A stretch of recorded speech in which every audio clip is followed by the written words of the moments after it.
Jersey বদলেই ফেললেন মানস ভূঁইয়া, যোগ দিলেন তৃণমূল কংগ্রেসে। একই সঙ্গে ধস নামল প্রদেশ কংগ্রেসে। মানস ভূঁইয়ার সঙ্গেই সোমবার তৃণমূলে যোগ দিয়েছেন কংগ্রেসের প্রাক্তন পরিষদীয় দলনেতা মোহাম্মদ সোহরাবও। মানস সোহরাব ছাড়াও খালেদ আব্দুল্লাহ, অজয় ঘোষ ছাড়াও একগুচ্ছ নেতা ঘাসফুলে নাম লিখিয়েছেন। দল ছেড়েছেন কনক দেবনাথও।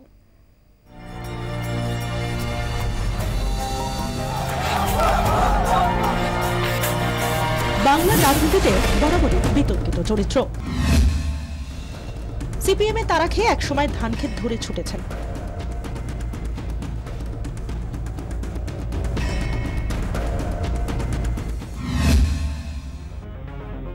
সেই মানুষই ভোটের আগে এক প্রেমে ধরা দিয়েছেন সূর্যকান্ত মিশ্রের সঙ্গে।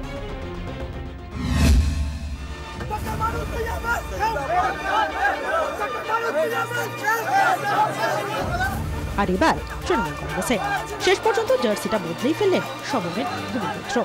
আমার মন বিবেক সবটাই এখন তৃণমূলের কর্মী হিসাবে বিচার্য বিষয় হয়ে দাঁড়াবে। তৃণমূলের সর্বোচ্চ নেতৃত্ব, প্রাদেশিক নেতৃত্ব, এই দেখুন এরা যারা বসে আছেন, they are the highest leader of Trinamool Congress other than madam Mamata Banerjee.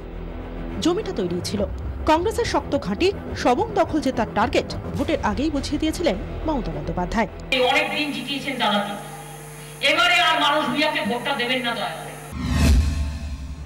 ভোটের ঠিক আগেই খুন হয়ে যান তৃণমূল নেতা জয়দেব জানা। নাম জড়িয়ে যায় মানস ভূঁইয়া, তার ভাই সহ বেশ কয়েকজন কংগ্রেস নেতার। আদালতে মানস ভূঁইয়ার আগাম জামিনের আবেদন খারিজ হয়ে যায়। রাজনৈতিক মহল বলছে তৃণমূলের সঙ্গে ঘনিষ্ঠতার সূত্রপাতটা তখন থেকেই। তার দিন কয়েকের মধ্যেই মুখ্যমন্ত্রীর সঙ্গে একান্তে বৈঠক, তারপর সরাসরি পিএসসি চেয়ারম্যান পদ। অগস্টে ভাই সহ সবংয়ের একাধিক নেতার দলবদলের পর তাঁর তৃণমূলে যোগ দেওয়াটা ছিল শুধুই সময়ের অপেক্ষা।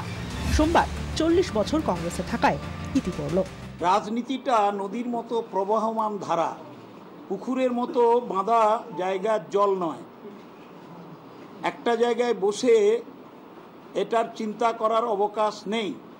শুধু একটাই কথা বলবো, প্রতিদ্বন্দ্বিতা থাকে রাজনীতিতে, তার মানে ওটা প্রতিহিংসা নয়। হাত বদল করেই মানুষের নিশানায় পুরনো দল। 40 বছর কংগ্রেস জীবন পেরিয়ে আজকে বিধান ভবনের সামনে দাঁড়িয়ে মনে হচ্ছে ওটা একটা ভুতুড়ে বাড়ি, এবং ওই ভূত দেখে বাংলার সব কংগ্রেস কর্মীরা ছুটে ছুটে পালাচ্ছে। আমি মাসে 4 বার কমিউনিকেট করতাম।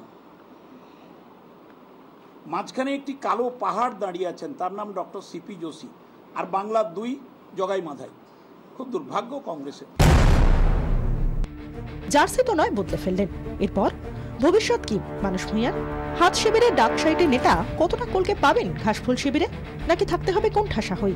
অধীর চৌধুরী অবশ্য বলছেন, জগাই মাধায় কিন্তু পূজিত হয়, আর যিনি বলছেন চিনি যে মা কালীর পাশে থাকা খ্যাঁকশিয়াল, তার কিন্তু পুজো হয় না। অবশেষে তৃণমূলের সবং মাস্টার প্ল্যান সম্পূর্ণ করল বৃত্ত, যা নির্বাচনের ঠিক প্রাক্কাল থেকে শুরু হয়ে শেষ হলো আজ।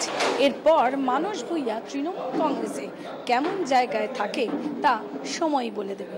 24 ঘন্টার জন্য ক্যামেরায় সমীরের সঙ্গে কমলিকা সেনগুপ্ত, কলকাতা।